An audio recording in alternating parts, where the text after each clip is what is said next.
Now, from across the Tri-States, this is KHQA Sports. Well, for the second time in 3 years, Illini West is charged with replacing a seemingly irreplaceable head football coach. As first reported by KHQA via Twitter this afternoon, Tim Lafferty called a 3 p.m. meeting this afternoon to inform his players he would be stepping down after a 2-year stretch helming the Chargers. Sources tell KHQA that Tim's decision was largely motivated by wanting to spend more time with his family and, in particular, wanting to watch his son Michael play his senior year of football at Monmouth College without any guilt or distraction.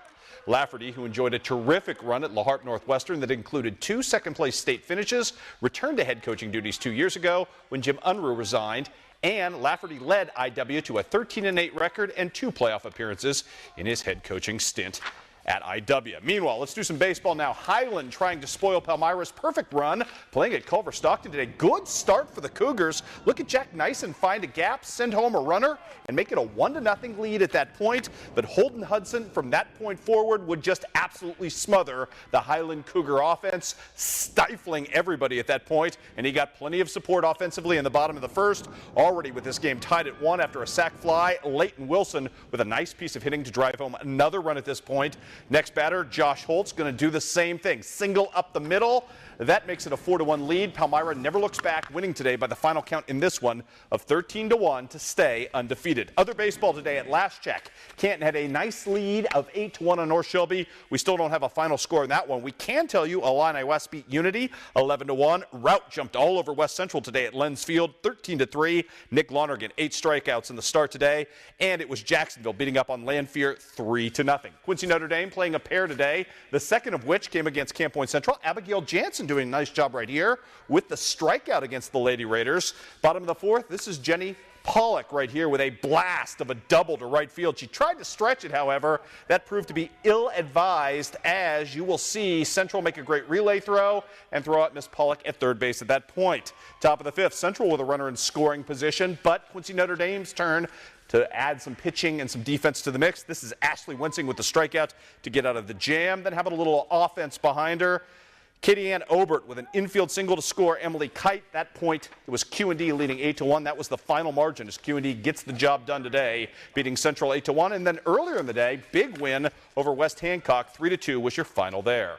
We've got soccer for you as well. First on the boys' side, Holy Trinity taking on Iowa Mennonite. Both teams state ranked, HTC number 7 in the state. Scoreless in the first half until 37 seconds left. Look at Marcus Knight just beat everybody, and then the slow burn right through the goalie wickets. That made it 1-0 at that point. Holy Trinity would add another goal late, and they get a big win tonight at home over IMS, Iowa Mennonite, 2-0, your final. The girls' news, not as good for Holy Trinity, taking on Mount Pleasant.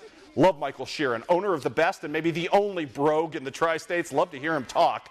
Right here, though, end of the first half, Mount Pleasant takes a 1-0 lead on the penalty restart. Second half, though, Holy Trinity's offense comes alive, plays much better. This, however, would be the only scoring opportunity, and Emily Tingley takes advantage, punching that home on the PK to tie things up. We go to sudden death, and unfortunately for Holy Trinity, it would last only 1 minute and 50 seconds as Mount Pleasant punches home the game winner right here. The golden goal wins 2-1. Elsewhere in soccer today, it was Rockbridge beating Quincy High 1-0. The Devils now 6-4-2 on the season. The Hannibal Pirate golf team looks good today in Moberly, winning the Moberly Invite. Alec Abel finishing second individually. Ellsbury boys today win their own invite, led by Gavin Hill. Also, we've got some baseball to pass along.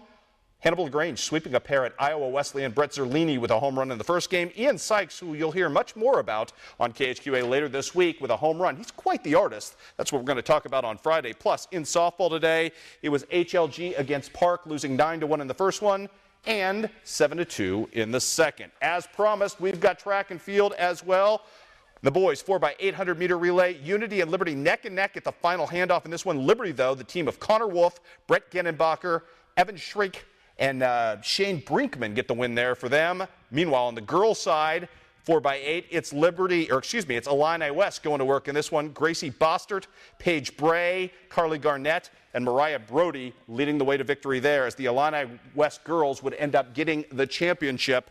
Also on the day, we've got the girls 4x100 meter relay race. That would be won by Camp Point Central. The boys 4x100 meter race won by West Hancock. Overall, your champions on the boys' side, Highland, and your girls' side champions, Illini West. As we mentioned, very busy day of sports.